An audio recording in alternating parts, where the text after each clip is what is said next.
And we are live.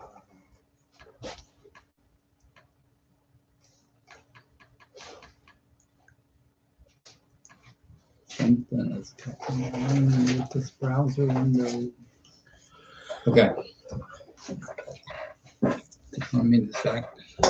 When we last left off, y'all were in the sewers of Shum Bur after going down the river of shit and battling giant spiders. Janka fell, gracefully came back. I think you had a 20 on your death save. Yep. Saved your damn life. You came to Ungen, who was in the tunnels. He was out of breath, bloody. Obviously, had just come out of a battle. He weakly lifts his sword to you to defend himself before coming to realize that y'all were not enemies and that y'all were, there to help. So as we closed out the session last time, y'all were able to get a rest in the chamber that Ungen and his people have been using in their battle against Thousand Teeth. Ungen has lost 4 or 5 men already. And as y'all rest, Ungen assures you that he's got men that are coming. 4 or 5 men are on their way. He says, despite their losses, his thieves guild can always provide men for this cause, especially how important this cause is for them right now. His mission is to open up, get Thousand Tooth out of the way, and open up a trade route through the sewers of Shum Bur, from the inner ring to the outer ring. And as a thieves guild, you know that's valuable. So they are, so you're still waiting. You're awaking in this room, sweaty, stinking ass room. You're still in the sewers. There's a bunch of people in here, or there's your Ungen, Talon, the boy, Cobain, Janka, and Pat. You probably would have been awake, Janka. You and Cobain would not have needed the sleep that everybody else would have. But everybody gets a long rest, and you come to deep in the sewers. Fucking stinks in here. Ungen tells you, tell me about it. I can't fucking stand it. Reminds me of home. If it was your home, what kind of home do you come from, ogre or orc? Orc village, we live with the animals. It's not uncommon for it to just smell like the animals. I don't know.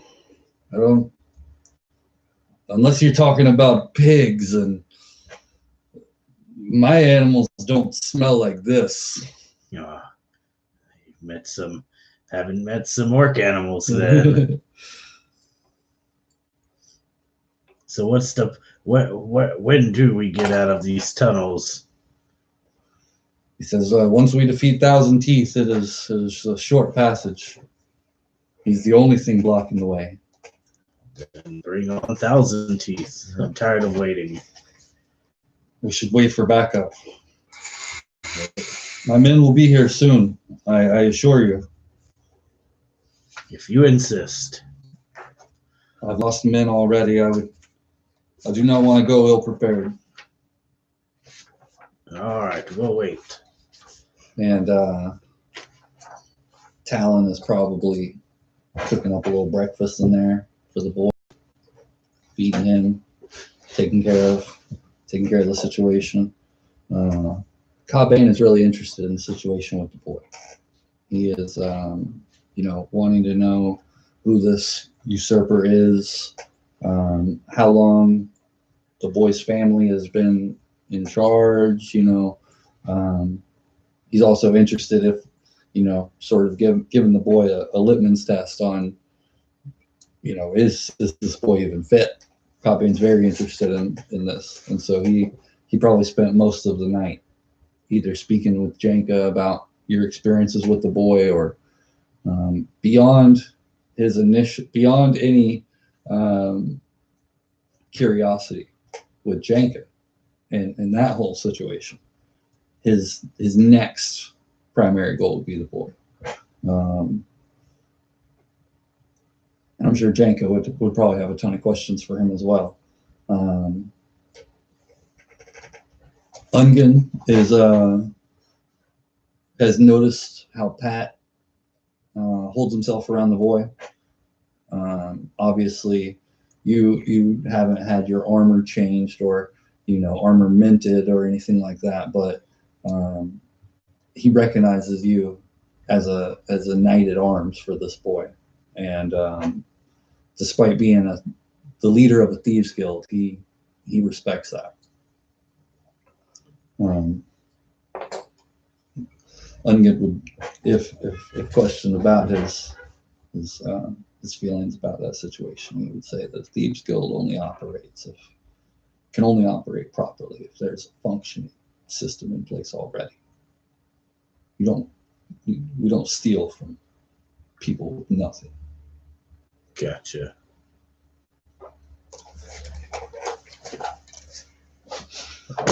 At this moment, that he doesn't know that we are in possession of a lighthouse, a castle, and we're pretty well off, other than the fact that we're carrying around some kid. Ungen would not be aware of any of that.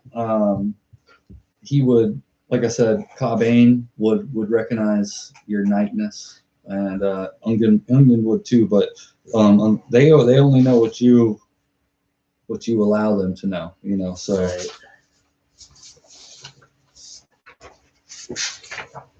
Well, we can fill the man once we're out of this disgusting sewer. Right. And really ready to get the fuck out of here. Yeah. Before long, there is a bang on the door, and Ungen gets up, does his normal, knock back, wait for the pattern, and he opens it up, and before you can even see the people beyond the door, you can hear him, and he is not fucking happy. This is it? The two of you? Where is everyone else? And Rorka, gripping her battle axe, says, "I'm all you need. What beast needs more than me?" And Catherial is, they're both women, but Catherial is a human. No, sorry, a Githyanki. And she steps up and she says, "Sir, your men falter. We've lost too many men down here. The men, they were already hungry. They were already at the end of their rope. You've lost some support down here. You need to get this over with, and you need to get back to your people." And he storms off. He goes to prepare for the battle, but otherwise he has nothing else to say. He does recognize, Catherial, and Rorka. Rorka would be one of his people, but he's not happy. So Rorka would probably approach Pat first, being the two fighter barbarian. She's a barbarian, but she would recognize you with your weapons and your armor and your size, and she would come introduce herself. She says, "Today we meet on the battlefield. I am Rorka." Rorka, I'm Pat the Conqueror. Sir Pat the Conqueror. Sir Pat the Conqueror, who do you conquer? I conquer anyone who stands in my way, whether it be friend or foe. Bring on this 1,000 teeth. I am not scared. Just another one to fall before my blade. We share a foe today, and we will see. Well, Well, then that's I welcome your help. all right. Let's get on with this. Cobain would swear again to you. If we did it in the last of the other game, but Cobain would pull you to the side, Jenka, and he basically says, "Master, you need to stay to the back. I will keep you alive today." I don't know how you feel about that, but that's what he says. He's never seen you in action, so. Yeah. Well, I guess he saw you with the. He's only seen you fall to one fucking. Yeah. That's what, yeah. So he's only seen you wipe the shit out of 2 spiders, but fall to the bite of the third. And you're very important to him. So he. Let's say that guy's following Jacob around like he's God. Like He basically is. Like as long as he's got that staff, like you're Yeah. God. Yeah. Until further, until Cobain and Jenka learn more about that particular situation, particularly until you find the book. Yeah, that's the whole thing we're looking for. Right. Like If you can find the book, Cobain and Jenka would have a better understanding of their situation. we got to find the pirates who stole it in the first place. Still. Yeah. The Jenka Odysseus. has just been meditating for hours, focusing and preparing. He's going to cast Mage Armor on. Is Mage Armor a spell slot? I've got you pulled up here. I think it is. Yeah, I would be getting ready to prepare the boy king It's a first level spell. You have 4 first level spell slots, 2 second level spell slots, and 2 third level spell slots. You have access to a 4th level spell, but that's Wall of Fire because your staff. Yeah. So if you wanted to cast Mage Armor, that would be 1 spell slot for the day, and you also have Shield, but that's a reaction. So I'm definitely going to cast Mage Armor that is before going. the battle begins. So that is your AC is now 16.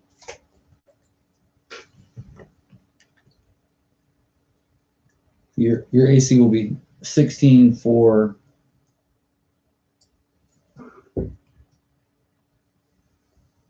8 hours, or until you put on some armor, or until you want it to end. All right. So the only other person that we were playing it wrong at the beginning. We were allowing you to put mage armor on anybody. Yeah. The only other person that could benefit from your mage armor, and they could probably cast it their damn self, is Catherial.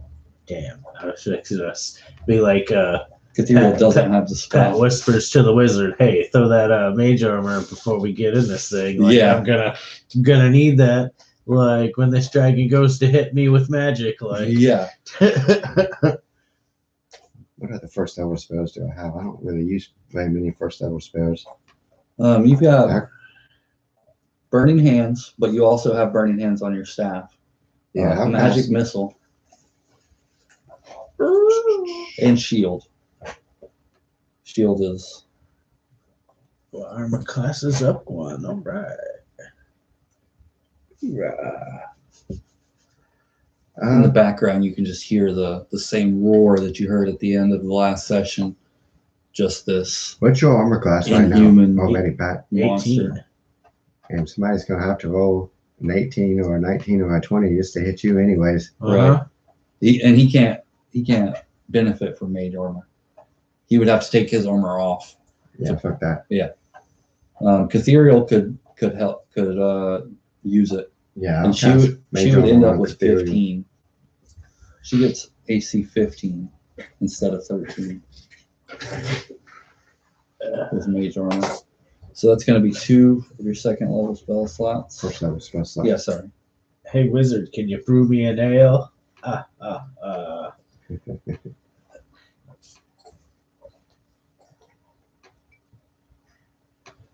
What did you want? A nail. An ale? Yeah. I told him to brew me a beer, wizard. The Ethereal says I have spells like that, but I have not prepared them today. I could produce you something to drink. So yeah, if we're ready to move on, If I have to kill a beast to get through passage, then so be it. and today you will. I'm gonna pull this stat block straight out the book that I stole this monster from. So, we might die today.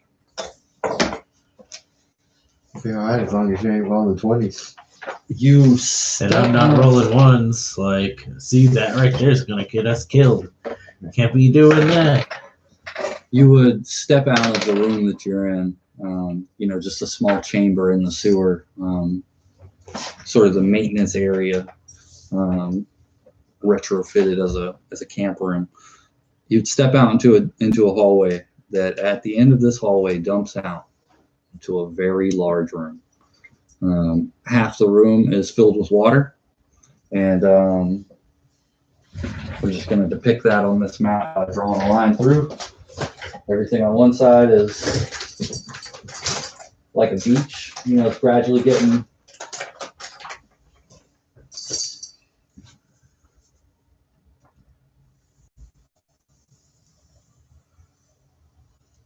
I don't care that it's a Sharpie.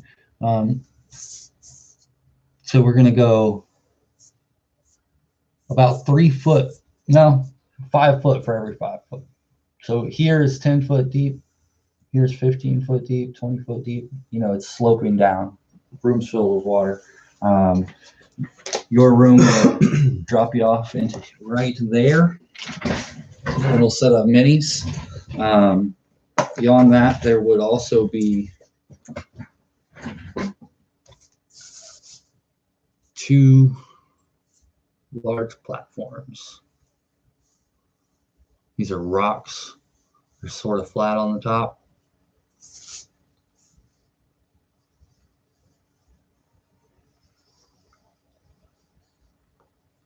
And they're about 10 feet from the top of the water. No, I'm sorry, they're about 5 feet. You can, if you swam out there, you could climb on them. Okay. It wouldn't be like a sheer cliffside or anything. I know exactly what minis y'all want to choose here. That's the one we were using for Pat. Yep. Pat, I got some paint today, so Cool. I can paint some minis. Jenka, what were we using for you? This one? Yeah. What's Talon and the boy going to do? Are they going to hang back into the room that we just left? Yeah, probably. Yeah. Talon can kind of groom the boy. They can kind of hang out. We use this for Cobain. Yeah. They can. You think we should roll Talon or roll initiative for Talon just in case he Gets caught up. or in case we start losing miserably? Maybe he could come in and offer some support if we're all just out here getting massacred. Y'all might do okay. No. So here's Catherial. Yeah, we probably got this.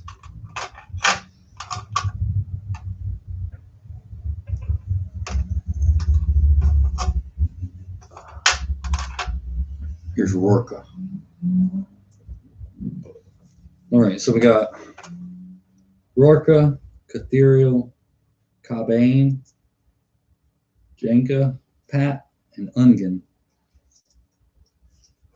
Ungen is a gnome, half-orc, elf, or eldrin. This is a Githyanki, or no, Cobain is a sewer elf, a Githyanki, and a dwarf. So some of the minis actually fit. When you Got the highest passive perception. Not Pat. Nope. I think Jenka's got the best perception in the room. Jenka, as you step into this room, nobody else would have noticed it, but there was something moving in the water, and it stopped when you walked in. The water, like almost, it stopped with enough time for the water to just become still as you walked into the room.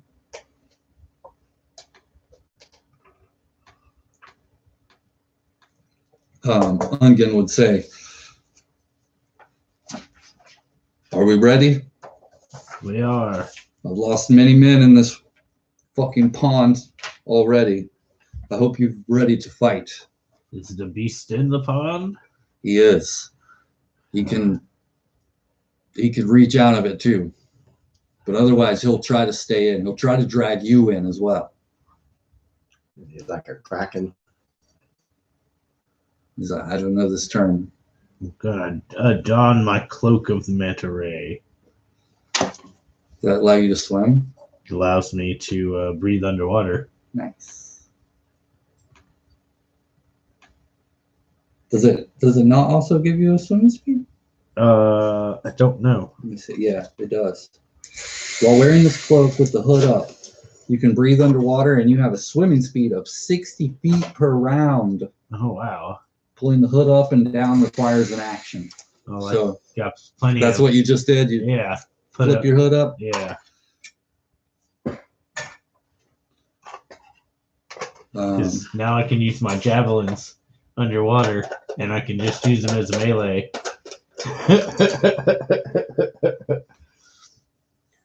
I'm gonna go Aquaman. For real. You did just go Aquaman. Aquawarp. Aquawarp. And I've got dust of dryness that I think if I throw in the water, the sand will soak up the water. I did not fucking check your equipment before I planned this encounter, Pat. This small Let me cast lightning bolt a couple of times first. Since water conducts electricity, I could probably miss and still do some damage. Is that possible? Hang on, let me 1 second. Oh my god.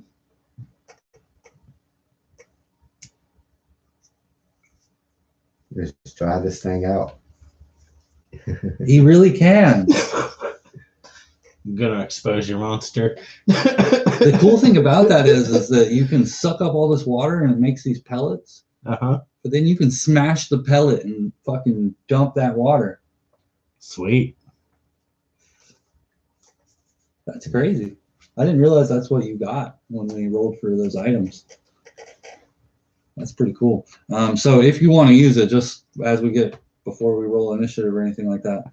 I definitely want it like kind of on hand. Yeah, so you have Like, 10 pinches. Oh wow. So you have 10 pinches. It's 1d6 plus 4. I think we rolled when you first got it, but you got 10 pinches of dust of dryness, and you can use an action to sprinkle a pinch over the water. The dust turns a cube of water 15 feet on either. So 15 feet cubed. That's a good bit of water. Into one marble-sized pellet. Wow. It'll either float on the rest of the water, or it'll Sink. If all the water's gone, it's going to be on the bottom. It'll just be the land that it occupies. Damn you, Pat. It's awesome. Yeah, that is awesome. Come on, bring it, beast. 1,000 teeth. We'll see. Ungen, Cobain. When you flip your cloak up, he notices that and he asks you about it. Basically, he wants to know where I got it. Yeah, he tells it. Yeah, where'd you get this? I found it in a castle that we ran through on our quest to get to you. He said, and this allows you to swim? It does. Quickly? Very fast. And he twice as fast as man. He shows you his gloves, and he says, "These allow me to swim and climb, All right. but not quickly." And so he has gloves of swimming and climbing. It doesn't cost him extra movement to climb or swim, and he gets a +5 to athletic checks. Oh wow. Only athletic checks for swimming and climbing. Okay.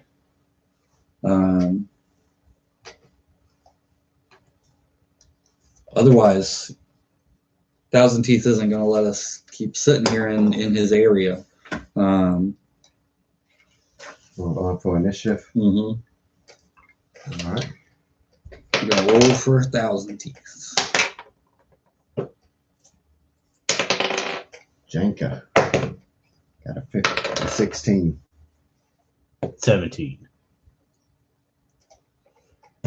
You got a 17, Pat? Yes. I got a 16 and I got +2 initiative. +3 to initiative. So you got a 19. I got +2 to initiative, so that's 19 as well. Jenka would go first with the higher dex. Gotcha. Who else do you want me to roll for?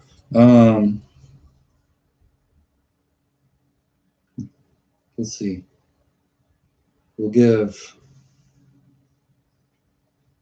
You can go ahead and roll for Cobain.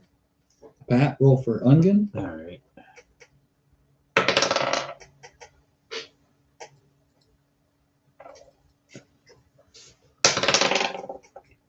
I'm not rolling a 2.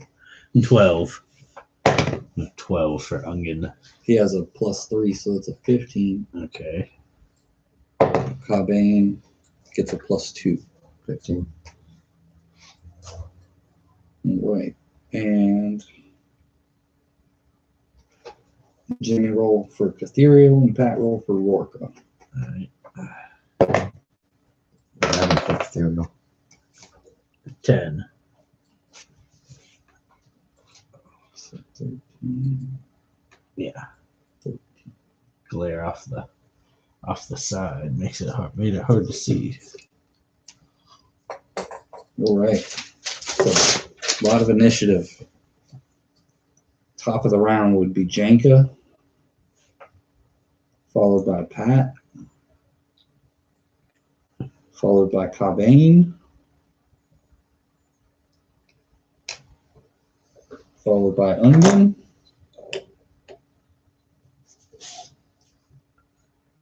followed by Catherial,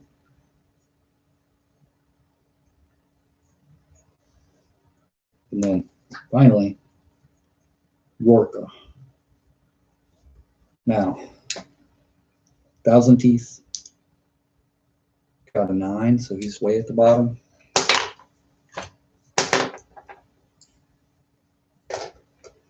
Fuck that 20.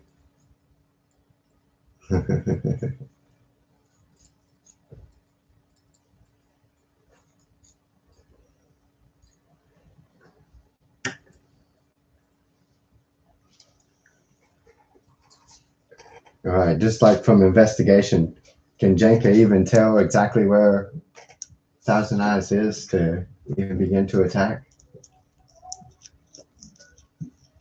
You can roll me an investigation. At this time, Thousand Teeth is just pretty much just watching.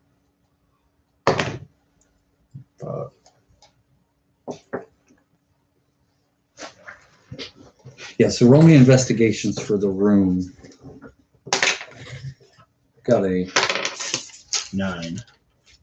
stealthy situation going on here.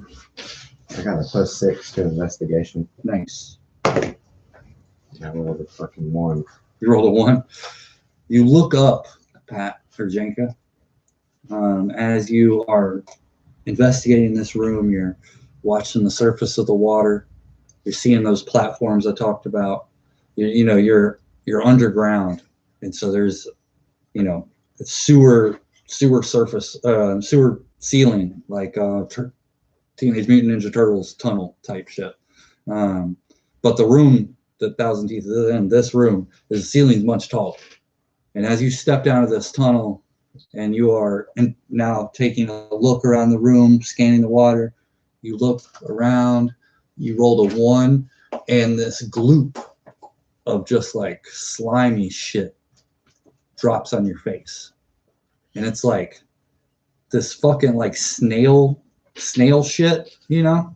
Ugh. And that's when something else drops also. And right in front of you, right here. I'm going to use this nasty mini, black ooze mini.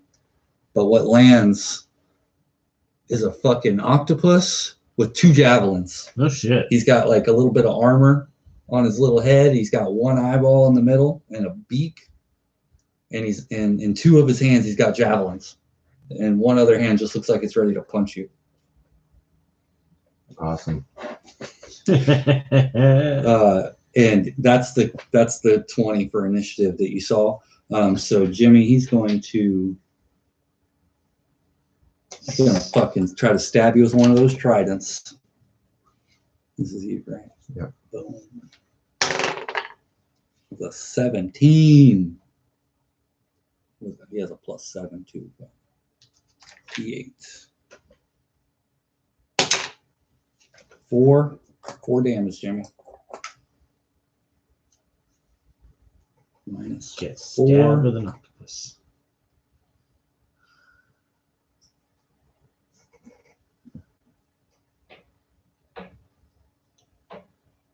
Oh, I'm sorry. He gets 2 attacks. He's gonna swing the trident too. He misses you with that one. With your mage armor blocks that one. So he goes to poke you with the second trident, and like your glowing aura like physically stops the blade from hitting you. It's pretty cool. And Jenka, that would be your turn. There is a intelligent octopus. Trying to attack you. Unkin calls down. He says, "I hate these guys. 2 of my men fell to them alone. Thousand Eyes uses them for easy kills." What are these things? We call them tacos or tacos. They are very intelligent octopi. Armored. You have to little be careful. They have no bones. Armored little squids. They will fit through very tight spaces. Well, I'm going to use burning hands on him. All right. So 3d6. Oh, are you using staff or spell slot? Spell slot. All right. I say 5d6. Where? That's what it says right here. 3rd level spell slot, 5d6. Oh, so that's your staff then. Okay. Is that the staff? It doesn't say staff of fire. Oh, no, I'm sorry. You are casting a 1st level spell with a 3rd level slot. That's what you're doing. Okay. So it's a 1st level spell, but you get to max out the damage by casting it at a higher level. There's more D6s. All right. So burning hands at 3rd level. I've rolled an 11 plus. What's my? Sorry, you don't have an attack. He has a dex save. Okay, don't- that's right. Yeah. So what you're doing is you're putting like a fucking. You put your hands out. I'm not sure how it looks if you want to describe it, but you're putting your hands out and just flames are shooting out of you like Torch's Fantastic Four move. Exactly. I was gonna say something from Dragon Ball, but it didn't sound right. He gets a +1 to his dex, and for you to cast it at that level, he has to beat a. It doesn't even matter your level. He has to beat a 14. So he has to roll 13 or higher to beat you. If he beats you, he still takes half damage. He takes it. 5d6. 16 damage. Reroll that, man. You got 2 1s in that. Use your 3rd level spell slot. 16 damage. I got You got three. three ones with that one. You should use the first one.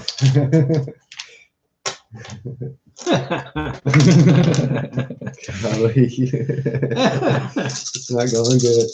Dice hate you, Jimmy. Okay, you got one. So that's 8, 9, 10. 17. That's 17? Yep. Nice. I guess that's only one more than your original. Yeah. 17. I'll take that one more. Yeah. 17. 9, 6. And it's nice to have a capable laptop in front of me while I'm doing this. Like my laptop with this many tabs would be fucked up right now. With a calculator too. Yeah. So that first one, he is singed. His leather-like skin is just completely singed. He's still up. He's still fighting, but that took a lot out of him. And Pat, it is your turn. All right. I'm going to golf swing my battle axe to the side since I'm right next. Since he's right here, I'm just gonna KO. All right. That is a 10. What do you got? A plus? Plus 7. Yeah. You hit. And then let's see, 1d8 plus 4. Well, if you're golf swinging, I'm imagining that to be a 2-handed swing. Yeah. So that's a D10. Okay. Yeah. 2 plus 4. 6 damage. He is down to the single digits. And Cobain. So the way that I kind of thought that this might work is that we've got 1, 2. For sidekick characters in this battle, we've got 2 spellcasters and 2 non-spellcasters. So, Pat, you could take Cobain and Ungen, and no, you would take Ungen and Worka. Okay. And Pat or Jimmy, you would take Cobain and Catherial. Okay. So that would Cobain got to work with. Cobain is next in initiative. I should have had this printed out. My printer's been a little fucked up. So he is a rogue and paladin. So he's got a +1 battle axe. He's got short swords, daggers. As far as spells go, he can cast Detect Good and Evil. He can. He has the Lay on Hands pool that I was talking about with Booga, the 25 HP Lay on Hands. He can cast Ensnaring Strike as a bonus action, Branding Smite, and Misty Step. He's got a +1 battle axe. Yes. Okay, sorry. So look at his spells. He's got Branding Smite. The next time you hit a creature with a weapon attack before this spell ends, you do an extra 2d6. He's got Darkness, Magical Darkness. He can Misty Step. Well, I still have my second move, don't I? Oh, yeah. I'm sorry, Pat. Yeah. That was one attack. Yeah. I keep forgetting about it, but as you were saying that, I was like, wait a minute. I've got 2 attacks now, so. This other one is next time you hit a creature with a weapon attack. That's going to be a 9 plus the 7. That hits. Oh, well, He's got a 16 AC. I'm going to finish off with the battle axe one more time. Let's try. With a 1. Plus what? 4. 5 damage. He is fucked up. It's 5 damage minus 5. He is sitting very low on his HP. Pat, if you wanted, if you felt like you needed to or whatever, you've got the ability to Bonus action. to use bonus action. Yeah, your bonus action. Well, you have action surge, and you have you could also do Orcish Fury on that last attack to get a little bit more HP out of them. If you use the Orcish Fury, you would roll that D10 again. Okay, yeah. And just add it to what you've already done. Let me Fury him. 9. Yeah. He is dead.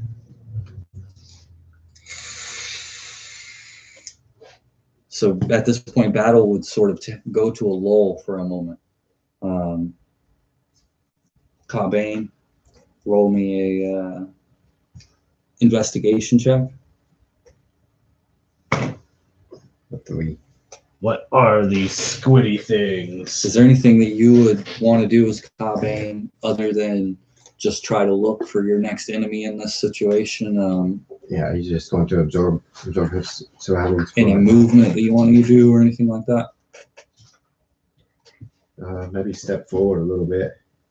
Oh yeah, and that guy's dead. So the next would be Ungen. Do you want to roll an investigation check? Yeah. He investigates for a 7. He had a +2. Sorry, I didn't look at. Cobain had a +2 as well. 7 + 2, you're at 9. You would not be able to identify any more targets in the room, but you would understand. You would, you don't really even know what to expect. Right. You don't know. Their descriptions of this monster have been rather vague.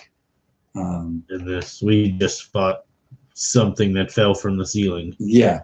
And so Ungen is equipped with short sword and a dagger. He usually does like a 2-weapon fighting, short sword in one hand, dagger in the other. But he also has a short bow. Gotcha. If you want to like ready in action with that or anything. Yeah, we'll ready his action with a bow. With a bow? Yeah. Be on your guard, Ungen. That would fall back to Catherial again. You want to do an investigation? Yes. He's got a +1. She. 18. Nice. Yeah. Catherial spots it before anybody else. But there is another octopi. He is slithering his way right at the top of the edge of the water. Little arms, fucking octopus arms keeping him going. And he's scaling across the wall. She would notice him right as he's in the 5 foot of water. 2 tridents sort of poking up out of the water. His hands are maybe right at the edge of the water. His head is a little lower. Catherial, you have a target now if there's anything you would like to do. You've got Chill Touch. You've got Firebolt. You've got Frostbite. You've got Witch Bolt.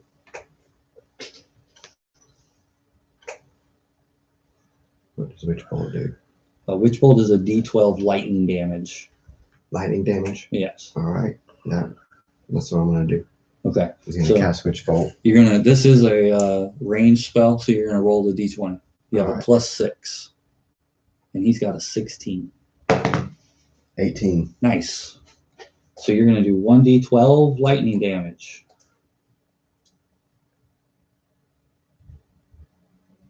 D12. Yes. Oh my god. Where's my D12 at? You alright? Huh? Morley? No. What? Mama. Take your hand off your mouth. Mama. Oh, I don't know. I think she's in the room. I think she's sleeping. You need anything? Cookies? Yeah, go ahead. Okay. I'll come in. 7.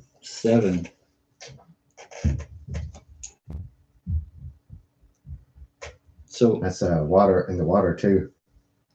Yeah. Water conducts electricity. I'm not exactly, but I don't know what D&D says about that. I will do like at least a +3 damage.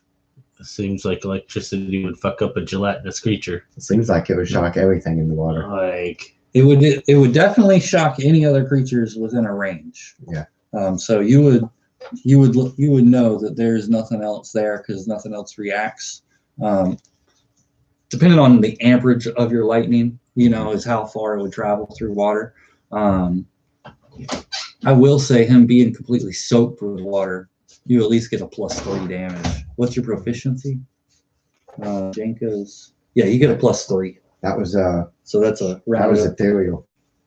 Oh yeah, I'm sorry. Mama said come in here with you. So that's 9 damage. I'll come in and get you some cookies. I'll be right back. Mama said come out here with you.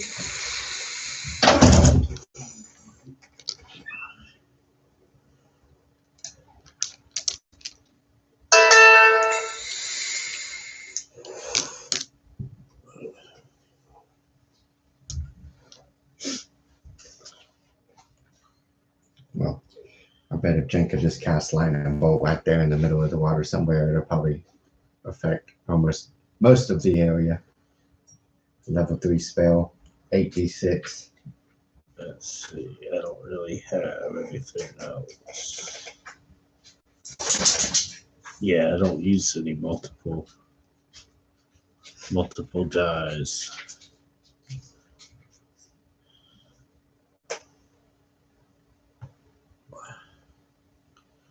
Motherfucker.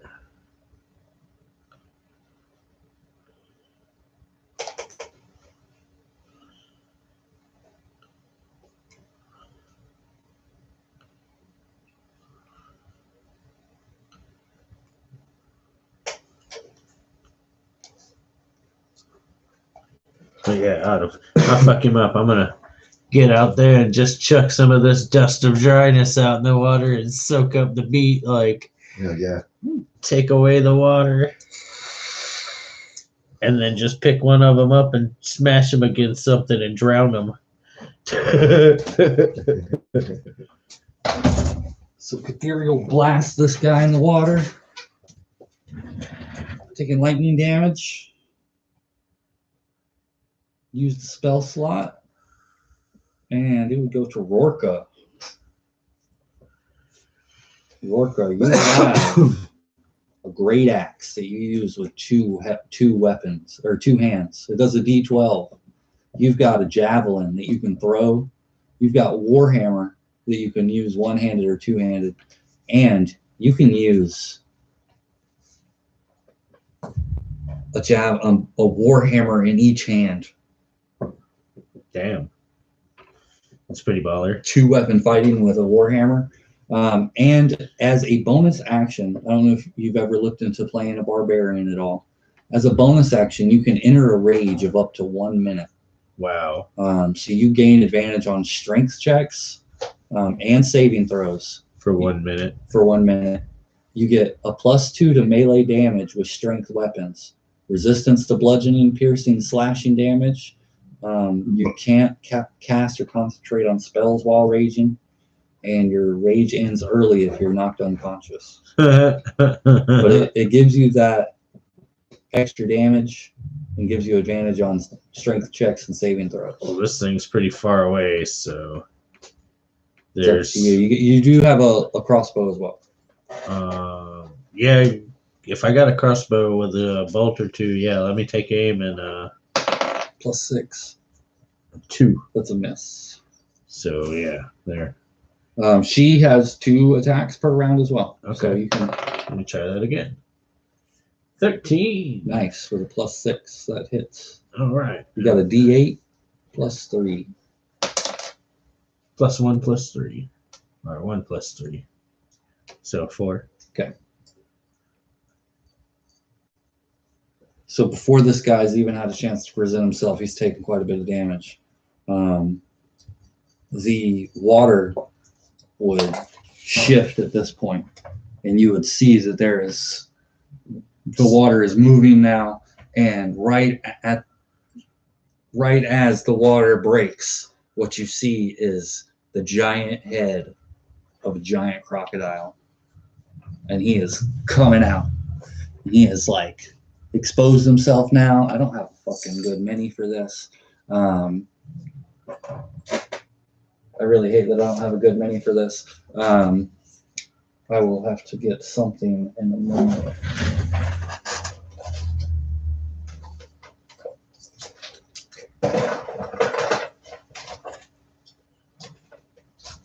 For now, that's about how big he is. All right. And he has just come out of the water. His head is snapping. And Look, that's a 20-foot. That's a 20-foot croc, 10-foot wide croc. That's a big damn gator. yeah, his tail would be longer, so that's not including his tail. That's like body. Okay. Yeah, That's probably body and half of the head. So he's there. He's ready to fight. And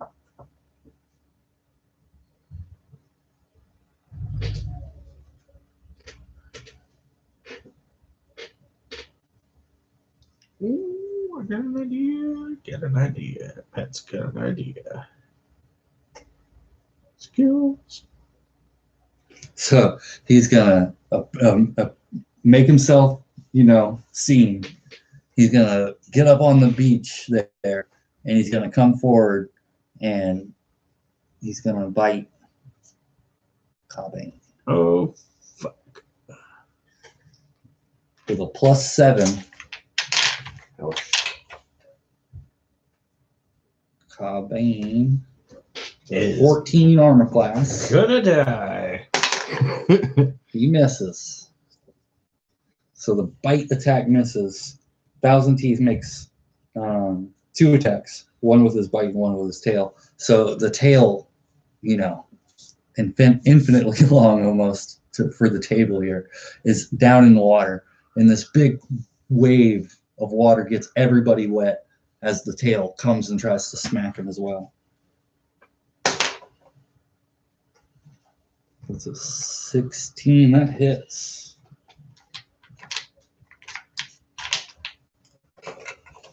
It's going to do a D8 +4.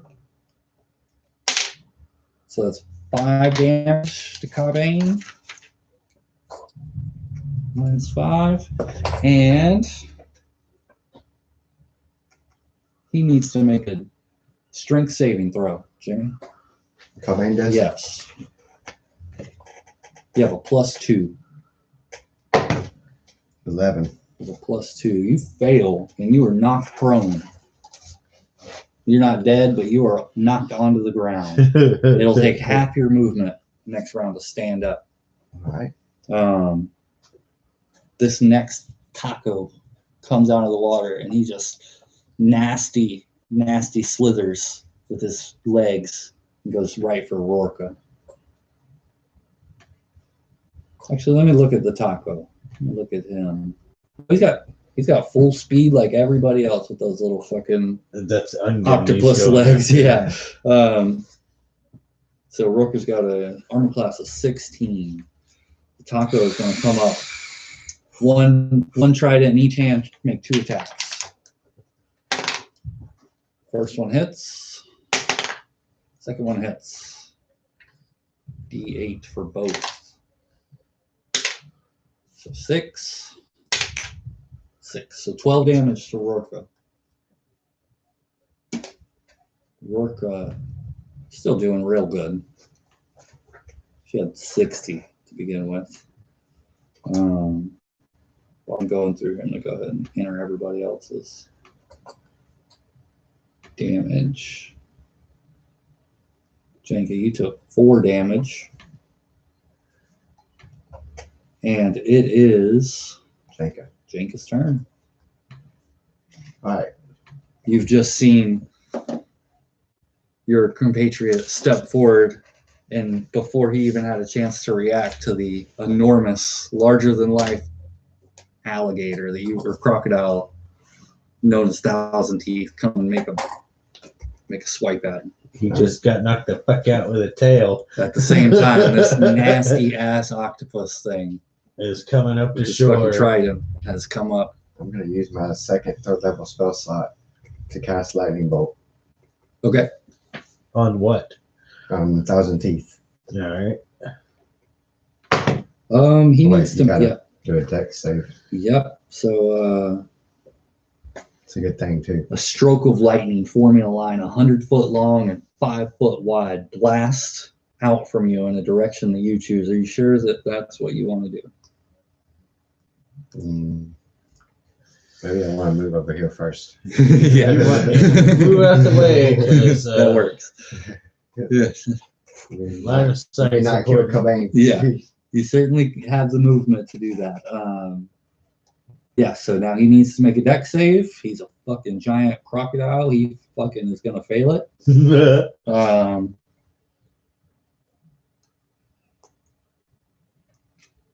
Let's see. He might roll a 20. Might roll a 20 and like backflip on the way. He gets a nothing, so he needs to beat a 14. He has to roll a 14. He takes full damage from the lightning. Full frontal damage. lightning. 8d6. 32 damage. Nice. Just got roasted. Right? He's just made bag leather out of his face. Gonna wear this croc when we're done here. I need new boots. It I is shall hit by take his that. hide. It is hit by that and just lets out this ungodly roar.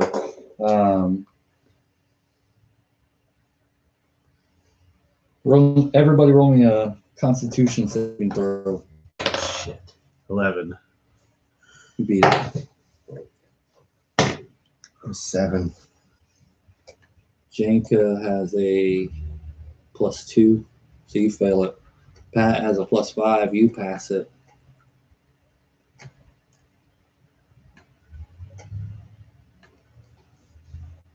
You want to roll for Cobain, Cathedral? 7 for Orca. Orca. Yeah, so she passes. And She's got a then, +6. Ungen. 11 for Ungen. Ungen passes as well. So far, the only person to fail this is Janka. God damn it, Jacob. Alright, Cobain, Cobain. +2. 3. That's a fail. Cathedral with a +3. 8. That one passes. Cobain and Janka. Maybe it's something to do with your heritage, something to do with your past. Both of you were frightened by that roar that it just let out.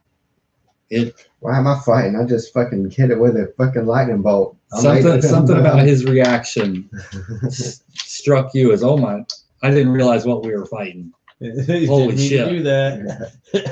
Both of you have disadvantage on melee attack rolls. So that's the range spell attacks that you need to roll for. Nothing else, unless you're, using a weapon. Don't try to hit him. Otherwise, you just knock the shit out of him. There's a whole lot of damage. Pat, All right. this thing has presented itself to you. I'm gonna run a running attack with the battle axe, and I'm gonna hit him square in the nose. Come down with a chop. You got a D10. 15. You hit. You got 2 attacks too. Yep. Let me go ahead and roll for the second attack. The second attack is a 5. With a +7. Yeah. That hits. All So right. you got 2 D10s. 2d10 plus 8 is your roll, basically. 2d10. Let me 1, 2. One's a 4, one's a 6. So 10 plus, you do 18 damage just coming through with your battle axe swinging. Uh huh.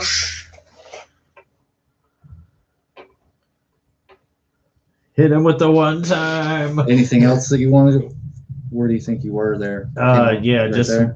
right, running up to the side of him. Anything else that you want to do there? Let's see. Do I still have Orcish Fury going? No, that's a one-time use thing. The only thing else you have really available is action surge. You could attack him again. Yeah. Do I roll? Yep. I mean, it's a full-on second attack. 11. That hits. And then D10 plus 4. 5. So 9 more damage. Yeah. That's your last action surge, Gotcha. and Orcish Fury's been used up as well. He's So that's my last third attack for yeah. till I get a long rest. Gotcha. Short rest. Okay. But you still have second wind. You still have relentless endurance. You still have an Orcish Fury attack that you can use immediately after you use your relentless endurance. Okay. That's like a reaction after you. If you fall and hit 0, you actually fall, hit 1, and attack. Gotcha. Yeah, that'll be the end of it. I think I messed him up pretty good. It's gonna go to Cobain. Who's knocked down. Half his movement to just stand back up. Right, So he's got 15 feet that he can move around. what kind of weapons does he got again? Cobain has. Better back the fuck He's up got and get out of the spells, way. So he's got Branding Smite. You can cast a spell as a bonus action, and then do extra damage on your attack. You can you can use Moonbeam that does 2d10 radiant damage on a failed con save. All right, I think Moonbeam's probably. You have Zone of Truth. That's not really going to help you here. No one can lie inside of that Zone of Truth. All right, yeah, I'm going to use Moonbeam. So To what? Blind him? a silvery beam of pale light shines down through the ceiling of this sewer in some magical, godly, divine way. And Cobain lifts his finger and he points out. So it is a 5-foot radius, 40-foot high cylinder of bright divine light. And he needs to make a Constitution save. And he's going to take 2d10 or half as much on. So you can go ahead and roll 2d10. For Con, he has a +6.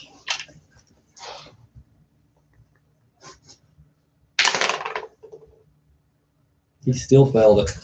So he's going to take all that I'm gonna damage. check that. 2d10.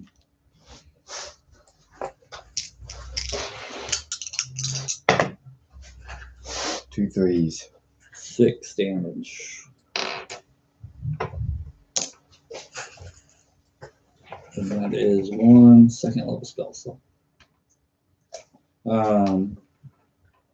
If he doesn't have anything else he'd like to do, it'd go to Ungen. All right. 2. So I guess you're trying to take care of the taco in front of you. Yeah. So you roll That's a. Warco right there. Isn't it? Oh yeah, I'm sorry. Union's over here. No, this is Rorka. Oh, okay. We've been playing it wrong. This is Rorka who's been battling this thing. Okay. This is Ungen over here by himself. Yeah. Just been out of. I had the minis mixed up. Ungen has taken no damage. He hasn't really been involved in this battle yet. But it's your turn. What are you gonna do first? What's he got? So he's got a dagger, short bow. He's got a dagger, short bow, short sword. If he can get into melee combat, he can do his sneak attack damage, his sentinel attack damage, that type of stuff. Okay. He's a rogue. He does best in your Sneaking. face. Okay. Well, he's gonna need a good round to get back over to the. Yeah, so he's got 25 movement, so it's like 5, 10, 15, 20. Oh, he'd make it. Yeah, just run up with a short sword and try to stab at the body of this gator. Is he a dual wielder? He does not have any feats or anything, but he can certainly use a short sword and a dagger. He doesn't get the proficiency damage on the dagger. Okay. So yeah, he'll So just. it's a D. You have a +6. 17. Yeah. That hits. You can do a D6 +3. 5. So that's 8 damage. Roll your second attack for your dagger. 5. That's a miss. And let's see. That should trigger your sneak attack damage. For your sneak attack, once per turn, you deal an extra 3d6 to one target you hit with an attack with a finesse or ranged weapon if you had advantage on the attack roll. You don't need advantage on the attack roll if another enemy of the target is within 5 feet. That qualifies. So Okay. 3d6 extra damage. 6, 4, and 4. So 14.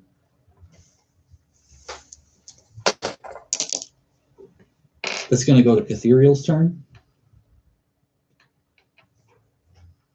You've got Firebolt, cantrip that does 1d10. You've got Create Bonfire at d8. You've got Chill Touch at d8.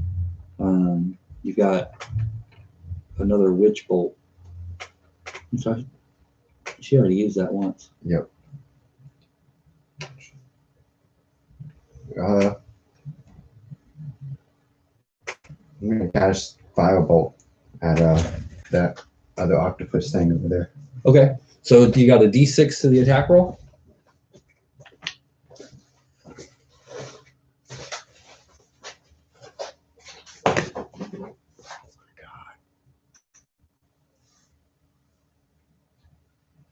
Nice dice sound- getting good to you there. That didn't sound good. Roll a 1. I rolled a 1. So that's a Witch Bolt or a Firebolt going off haphazardly. Look out, everyone. At the taco, that would probably hit Rorca. It only dealt 1 damage. Did you do it? No, that was your hit. Oh. So roll the d10. Oh wait, I rolled a d6 to hit. You roll a d20. Oh, You always okay. roll a I rolled- d20 to hit. I rolled a d6. Okay. I rolled a d10. Yeah, so roll a d20. You have a +6. Oh, okay. A 3. So you fail, but you don't critically fail. So it just goes off. And Wait, isn't Firebolt a cantrip? Yes. It is still a You still rolled a hit. yes. Okay. It's a ranged spell attack. If it hits, it does a d10. If Catherial has anything else she would like to do, any movement or anything, No. then we go to Rorca, who is currently battling this taco. Jenka wants to warn all the melee people their next melee attack to vacate. They can't be standing that close whenever all my most powerful attacks do range damage. Right now, it would probably hurt all y'all worse than they hurt Thousand Teeth. Yeah. Yeah, that's gonna suck. It's possible you could probably get your fireball like Yeah. Yeah. Throw it just- towards tail, Yeah. not at our faces. Yeah. But Rorca, you've got the taco in your face. You've got a great axe in your hand. You want to roll that d20 +6. 15. That's a hit. So you're gonna do a D10, d12 D12. 3. +3. So you do 6 damage to that taco. He's taking 19 total. He should be limping. He's still up, but he's not doing too great. Let me add up Thousand Teeth's damage real quick. 32.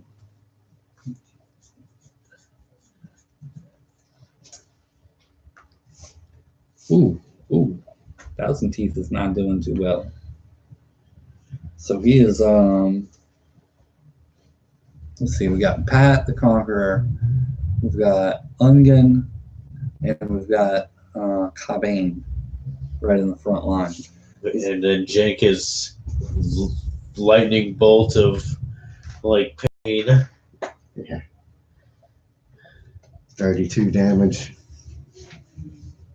He's gonna try to bite Ungen, and he's gonna pop Pat with the tail. So the first Ungin got an armor class of 14 with an 8 plus 7.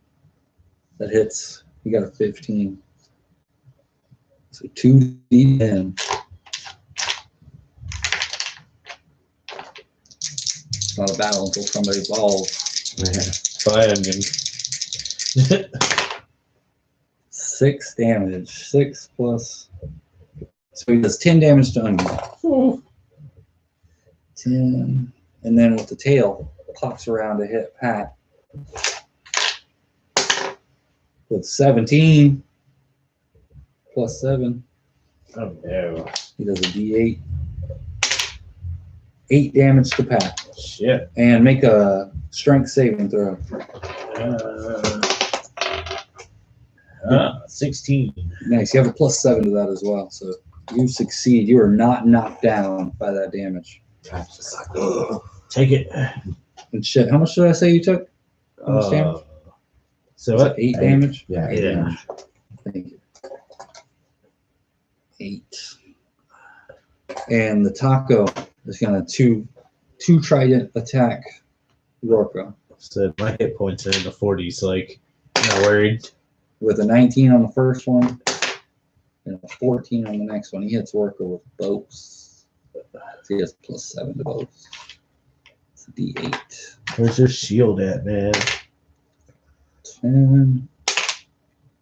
5. So he does 15 damage to Rorca. Taco just fucked him up. And it is Jenka's turn. All right, now my fire spells. They've got a range. The fireball has a range of 150 feet. Yes. Wall of fire has a range of 120 feet. The wall of fire seems more damaging to your, depending So, on how you're I going mean, to. I could. Oh yeah, you're right. You're right. There's That's certainly a clean wall there. still going to. I mean, they're like right up against them. I would be casting that shit back here in the fucking water somewhere if it's 120 feet. Right. Trap him. Yeah, that could stop him from going back into the water. Uh-huh.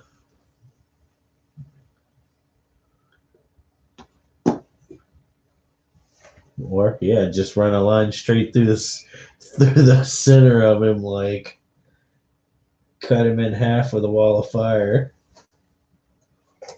Yeah, I'm gonna cast wall of fire back here at the water line. All right. That's from your staff. Yep. There is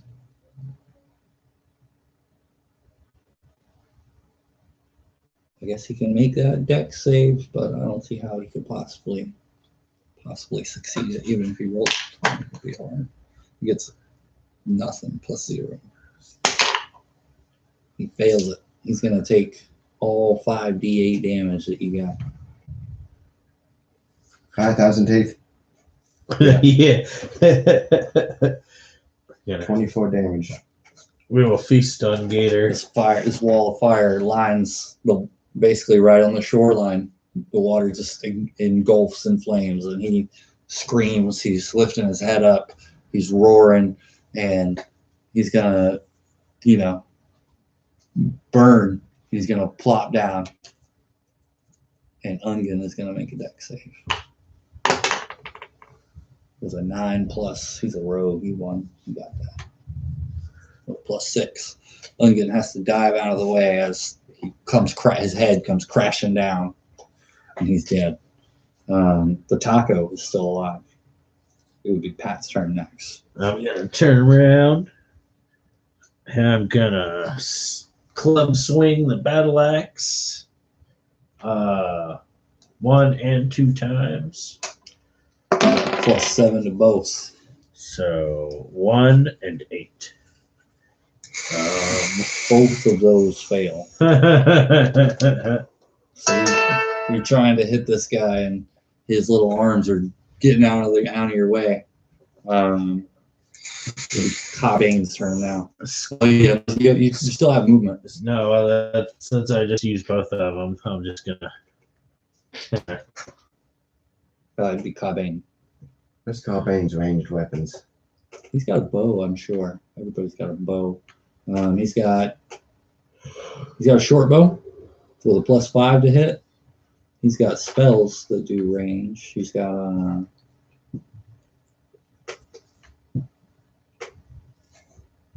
not a lot. He's got Moonbeam again. He's got Misty Step. What's his close range weapons? Short swords, 2-weapon fighting. Oh, and a +1 battle axe. He's gonna Misty Step over here and swing the +1 battle axe. All right, he's got a +6.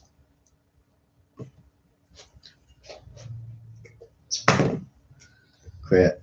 Nice. So you're gonna 2d10.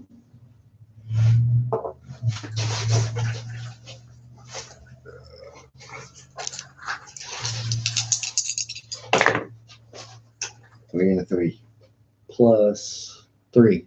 So that's 9 damage. I believe he is gone. Let's check.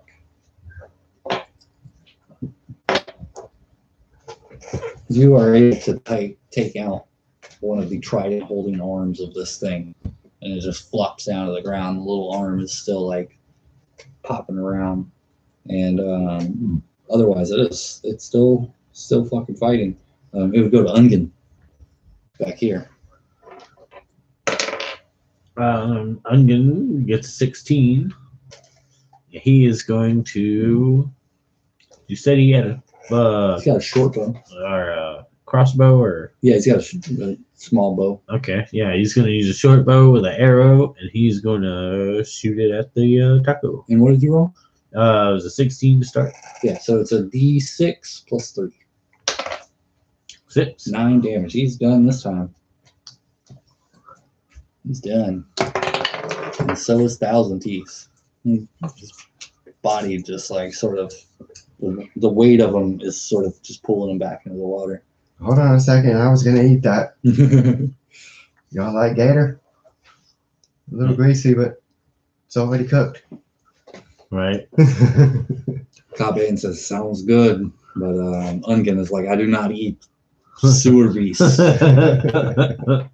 There's no way I would eat that shit. So he's done with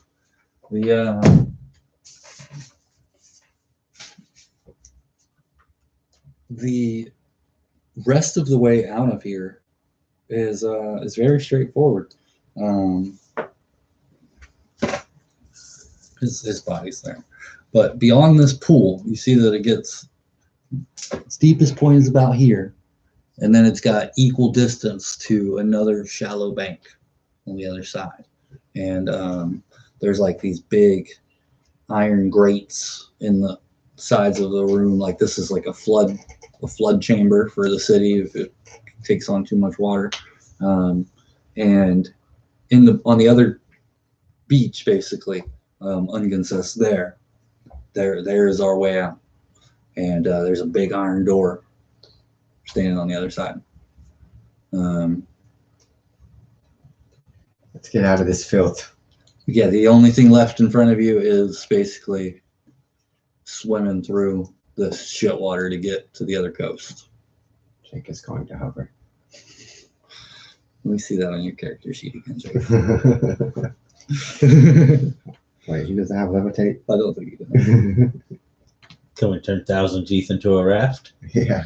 Like it even looks like a raft. Yeah, this thing was a raft.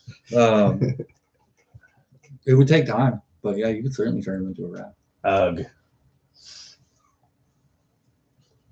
Fuck it, I'll just swim it. I don't have time. I'm trying to get out of here. I had a little piece of paper that went with this. Although, how much time? It'd probably take at least an hour, 2 hours to get it all cut up and stretched across to make a little boat frame. A couple hours if anybody's proficient in carpentry tools, might be a little faster. Um, Or if anybody's proficient in like cooking utensils. Cooking utensils in this, I don't want to say time period, but in this setting is a bit more than just cooking. That's like, I consider that to be, that's your slaughtering, butchering. Yeah. I was looking for equipment, maybe. No. Skills.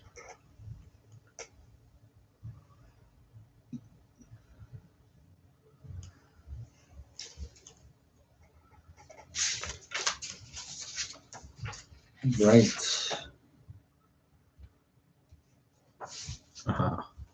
I'm proficient with smithing tools and land vehicles. But, Yeah, neither one of those really apply. nope. But if we find a horse and buggy,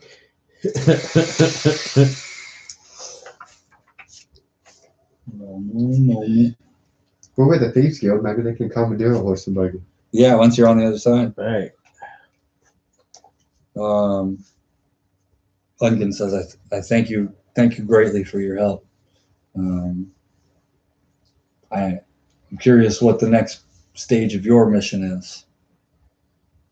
Well, we are still trying to get to the inner circle or the inner sanctum. So, whoever can help us facilitate that goal is gonna come with us and proceed to greatness. He says, we may be trying to find the same person then. My mission into the inner city, into the inner ring, is to speak with the Dawn. If I can get the Dawn to accept my proposal to work together, for our Thieves Guilds to work together, at least until just Baron is out of power. If he'll accept my proposal, my people will accept me again. I will gain their favor back. We're here. We're The Dawn may be exactly who you're looking to speak to as well. He's a very well-connected man. He was once a member of the Outer Ring, and he earned his way up. We will speak to your man. He might have knowledge of our man.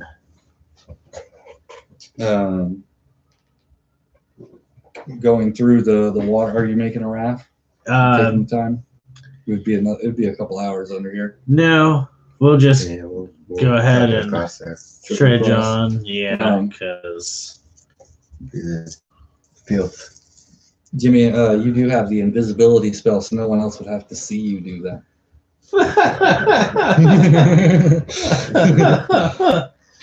precious wizard. I mean, nobody sees Jank until he's on the other side. He's like, I hovered across. He's all covered in shit. Yeah. Opening the door on the other side. It's a bit more tunnel. It's a bit more sewer to get through. But eventually you would come up to a sewer grate opening into an alleyway in the inner circle of Shum Bur. Okay. So you would be in an alleyway. It's from what you would be able to hear, very busy city. You hear people talking. That's about it. You're in an alleyway, so you can suspect, or you could expect, to safely lift the grate and get a better look. Or Gotcha. But it is daytime above. it is daytime above. I'm gonna send Ungin.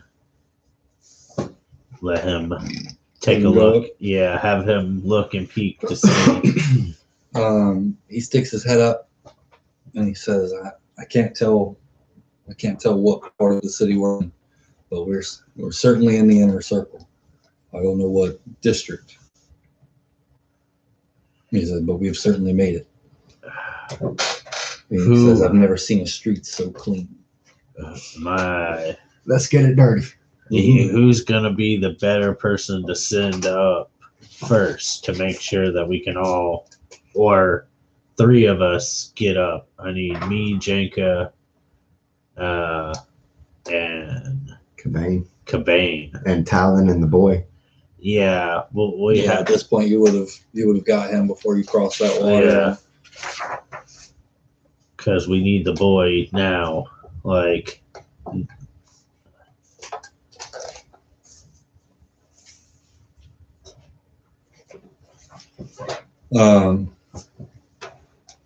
Yeah. So what are y'all doing? You would have the boy in. Alright. I say we just climb out this motherfucker. yeah, let's get out of the sewer. And if it's safe, we just kill 1,000 teeth. Yeah. If it ain't safe, we'll deal with that.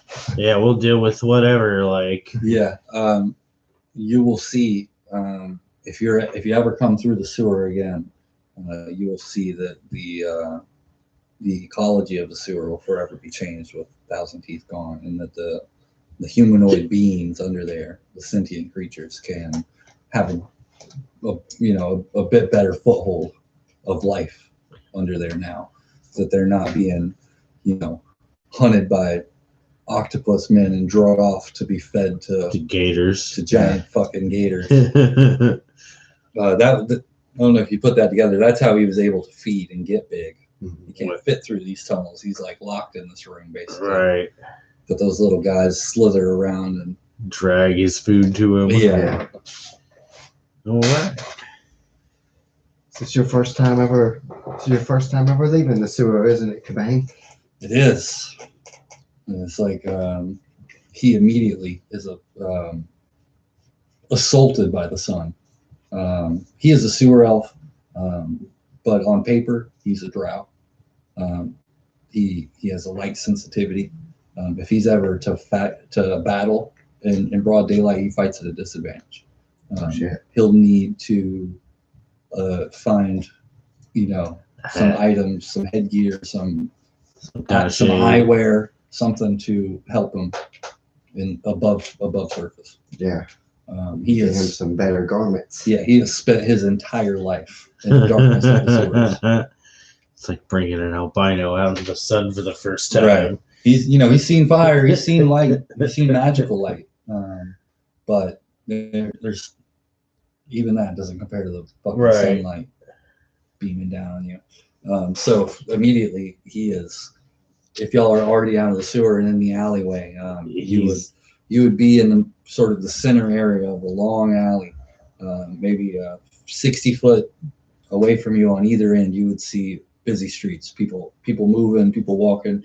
The alley is pretty much seems to be empty. There's like you would expect. There's like some large dumpsters, maybe some trash, but very neatly bagged, organized, in organized trash. Is he always going to be at a disadvantage like that, or is he going to? He would have to build some immunity. As a drow, it is his prerogative to find some eye care. Let me see. I'm gonna get another drink. Yeah, go ahead. Oh. Yeah, he's gonna need some kind of sun hat. You have disadvantage on attack rolls and on perception checks that rely on sight when your target, or whatever you are trying to perceive, is in direct sunlight. That's just a racial trait. So he needs some black cloaks and some sunglasses. Yeah, he'll need some sort of eye protection, and if you took the time, tinted goggles or something like if that. he got the tinted goggles, I would get rid of that. He wouldn't have that disadvantage. Well, I recommend that we find an inn or something and we group and maybe buy some supplies. Okay. Get some clean clothes and some. Yeah. It'd be helpful for our new friend with his.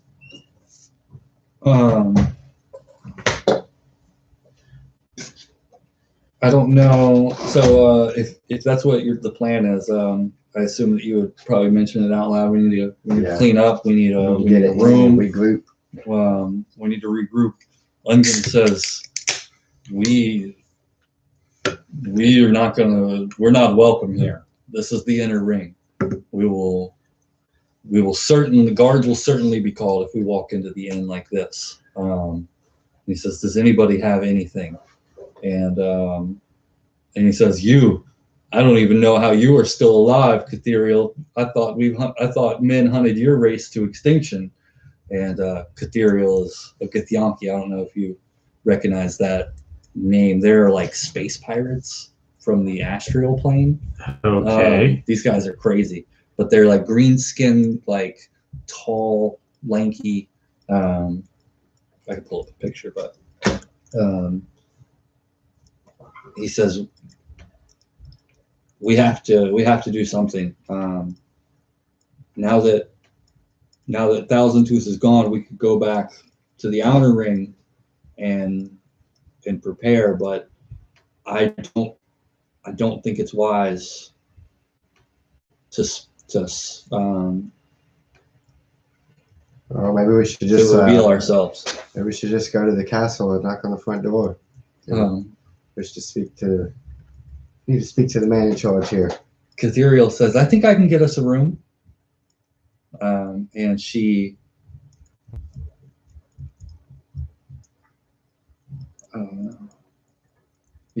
she goes ahead and uses it. She casts disguise self on herself, and she looks like one of the women that you just saw pass the end of the alleyway down at the end. She looks like a well-respectable inner circle, noble.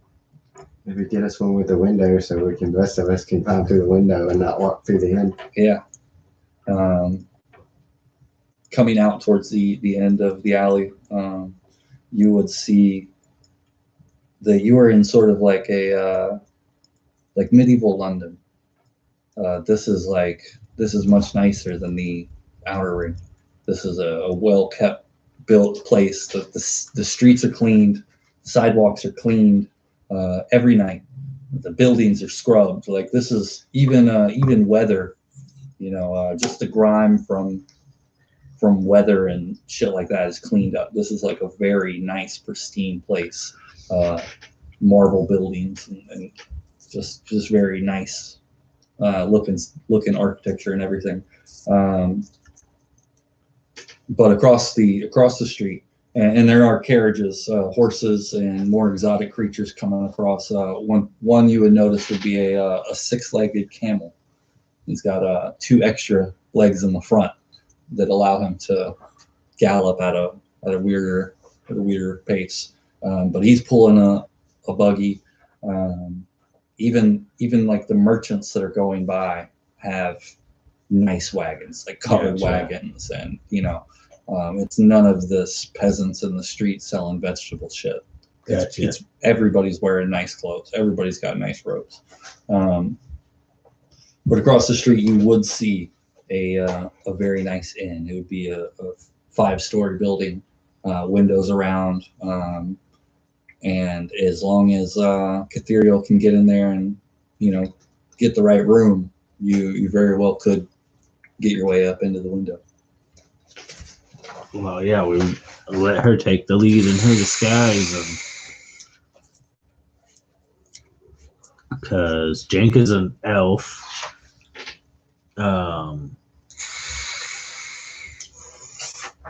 The other guy's an elf. Well, he's a sewer elf, so he's basically blind. Yeah, he's a drow. So the Githyanki, Catherial, Cobain, and Pat are probably the most exotic of everybody here. The dwarf, the gnome, the elves. Those are sort of, Cobain being a dark elf, Catherial being a Githyanki. She probably stands out more than anybody, other than your sheer size. Right. I just look massive compared to everybody else. Right. So yeah, you're sending Catherial in. Yeah. She steps in, and there is a very tall counter, and there is a Loxodon man sitting behind this counter. This is a elephant man, elephant folk. And he says, "What can I do you for?" Need to get your nicest room, He says, floor level, if that's possible. "Floor level. Our nicest rooms are at the top. Our worst rooms are on the ground." Well, we'll take the ground level then. Ground level room. And he says, how many beds will you need?" 2 or 6. 6.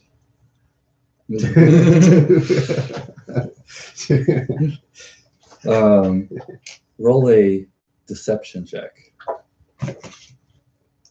You have a +4. 20. Nice. Dang. 2 20s in a row. Deceive the shit out of it. You got a bed for everybody without him questioning too much, without him expecting to see all 6 of you walk by. Basically, is how that's Stupid going. elephant. Yeah. Yeah, you got a room for 6. Yeah, no problem. You gonna push them all together like I do?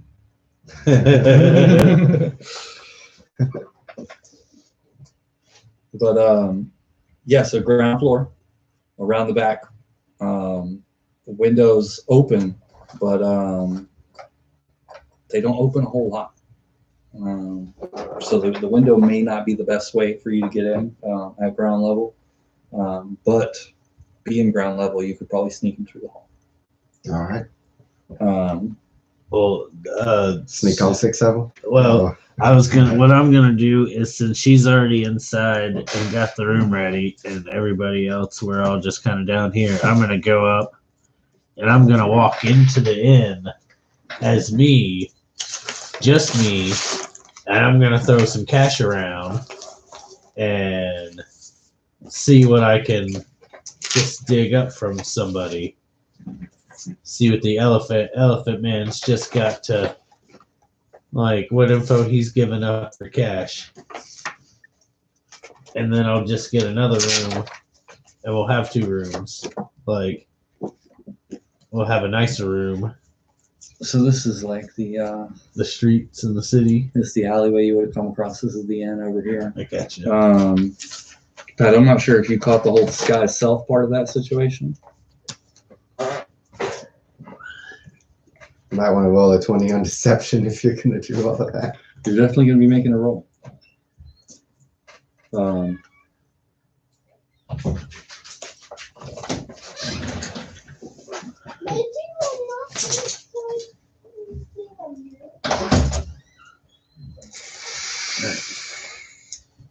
Kitty.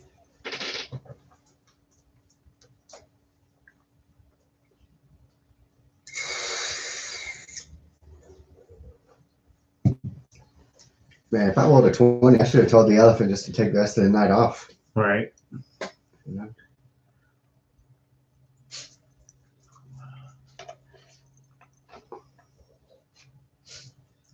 This is our inn now.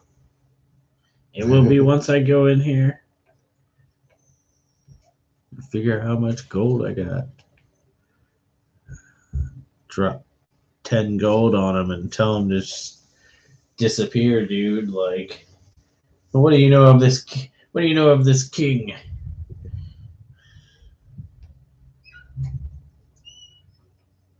There's a back door in there. I rolled a 20. Is there any way I could just tell this guy, you know, go ahead, take the rest of the night off? I didn't think you were presenting yourself in there yet. Yeah. Well, I guess with the Only one person is able to disguise herself. Yeah. The rest of y'all are covered in shit. Yeah. Yeah. I assumed everybody would be in the alley.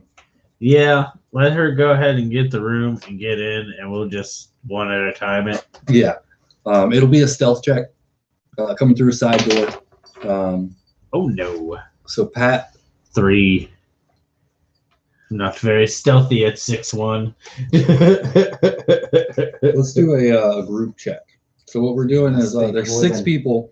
We're trying to get 3. We're trying to get 3 successes before 3 failures. Okay. So that's 1 failure. Damn. It was like all up on that side Was it though? 12. That's a success. Okay. 4. That's a fail. Fuck. That's a lead. That's a fail. We did not successfully sneak. By just walking in there, how's it going? You got shower? Yeah, just walk the fuck through. What happens is y'all all get into your room, and you all think that you succeeded pretty well. But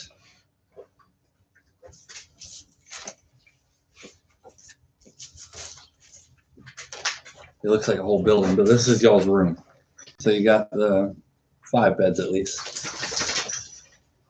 Somebody gets the floor. Somebody does get the floor. Not it. Cobain would gladly sleep on the floor next to Jenko. Oh, no, I'm getting a fireplace. Fuck y'all. Rorka takes up a room. She can have her room. She got us the room. Jake can have the other room. Jackie gets the big room. Cobain would guard the door by Jenko's. Yeah, right. And Cobain would be the first to notice that All's not well. all is not well. As you have made your way in here, you thought that you snuck in pretty well. It's not that someone saw you, which would Everybody smells us. which would immediately let off the guards. It's a one shower room. The muddy, wet footprints leading down the hall of the hotel or the inn to your room have gathered the attention of the housekeeping first, and eventually it comes to the attention of the large Loxodon man. Gotcha. So everybody will get a short rest. We call it room service. So I think room service is fixing to come to us. Clean it up on the floor too. Who in the hell is Call that money food? Call that black song man. Tell him it stinks in here.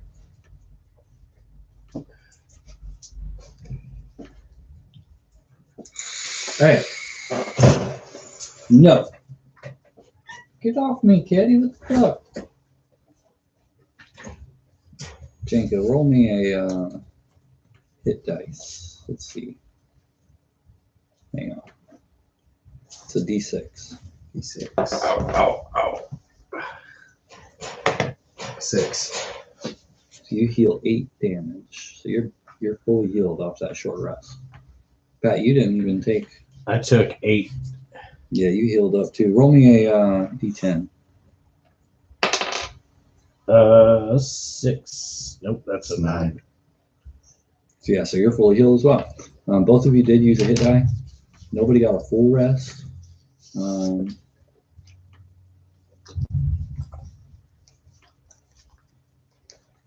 roll a D12. 4. Wasn't very good, but Rourke healed Marley, 7 health Get down. on her short rest. And that's when somebody starts banging on the door. What's the secret password? no vacancy. Say, hey, you rented this room for 2. How many you got up in there? 2.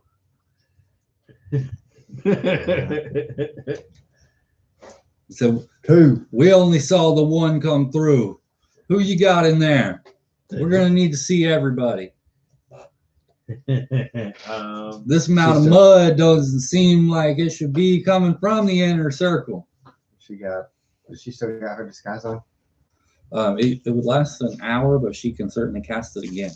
Okay. She has used a short rest. I don't know if there's any reason to waste a spell slot on that. At this point, everybody would have a chance to have cleaned up. Yeah. You know, you're not wearing the nicest clothes, but you're not covered in shit. I'll roll a deception again and just Hold tell on. them this room was messy when we got here. No, I'm gonna roll an intimidation, and everybody just kind of hide behind the door, and I'm gonna open up the door. I'm the biggest and the intimidating. Like You are a half orc, just on site. You would never be allowed on the inner ring of the city. The city is named Shum Bur after the Orcish War that named the city after the many men that killed the many orcs that tried to take the city. So if I open the door, he's gonna flip out. The only time orcs have ever been in this city is when they recently came and killed the Baron and his whole family. Yeah. We should roll a deception and tell them that this room is a nasty filth. I can't believe this. Yeah, It's on the site quality they of would be upset. They would not be intimidated. They would be really upset. Yeah. Okay. Contact. The same thing would pretty much happen with the Githyanki, as Yeah. Kitherial, Let and Jacob. Cobain being a dark elf. Let He's Jacob certainly open not. the door. They maybe they don't know that dark elves aren't allowed. They have to ask somebody about that one, but they would recognize on sight of the orc for sure. Especially in the inner circle, it's like hell no. Jacob got deception. Uh, Who's got deception? Somebody does. Jacob's got a +1. Pat's got a -1. Ungin's got a +3. Cobain has a +2. Ethereal has a +4. Ethereal. And Rorka has a +2. Ethereal should tell them this room is filth. Can't believe the quality of this with the inner circle in. That's what you're going for. Is like this isn't. We were I clean. can't believe how messy this room is. We're gonna need a refund, and So we have never had any complaints on our cleanliness. well, consider this complaint number one. Elephant. You're gonna have to pay more for the room. You rolled the 20 for the for the beds, but you still somehow convinced them that it was only a couple of you. This is your deception check now? Yeah. Okay. Wow. 1. Yeah. You're gonna have to pay for these rooms. You got 6 bed. That's 12 gold for the night. You paid me 2. You owe me 10. How much gold do I get? Best I could do is 5. Best I can do is kick you out of my establishment. The best I can do is call the guards on you. If you are from the inner circle, you know how the guards have changed. They are not as nice as they once were. You will pay me my money or you will get the fuck out of my end. And the door rattles as this giant, lock. He's an elephant man. Sure, that Pat answer the door and just be like, "This is my fucking room." Actually, yeah. You Like, certainly can. I just wanted to warn you last time. yeah, I'm gonna open the door. Intimidation check. 7. What's your modifier on that? 2. So you open the door and you're looking up at the Loxodon man. Pat's like, "Oh." Yeah, as big as Pat the Conqueror is, you look up at this guy. He Look says, here, elephant. We said this is our room. We'll pay you when we're ready. Slam the door back in his face. That's what you do? Yeah. Okay. So Pat's like, "I got an elephant." the rest of the night will go on. Normally, you'll get that long rest in. You'll get the long rest in, and in the morning, I think is when we'll pick up the next game. Now, I think we'll stop here. All right.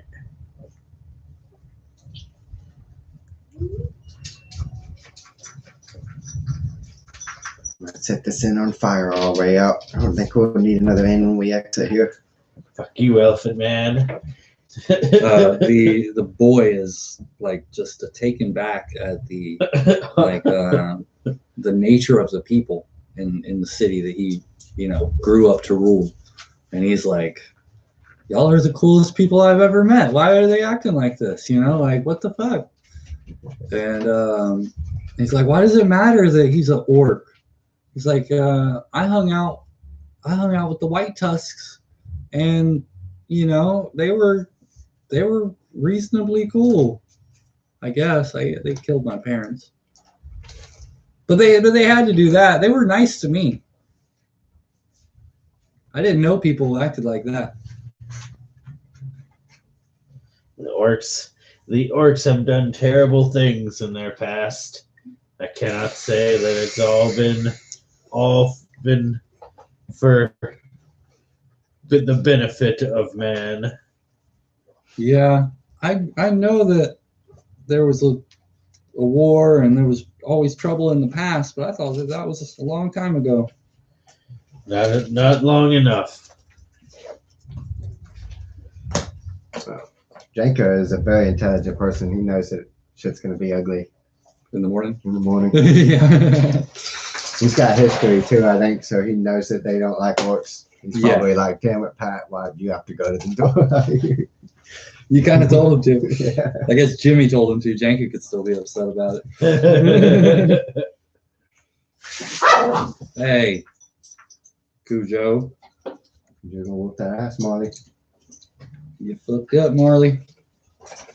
It's all right. Copper and Duchess were playing yesterday, and Duchess was just standing on her back legs, just boxing him in the nose, like. But he was laying on the ground, just trying to get his mouth around her head. It was kind of funny. That is.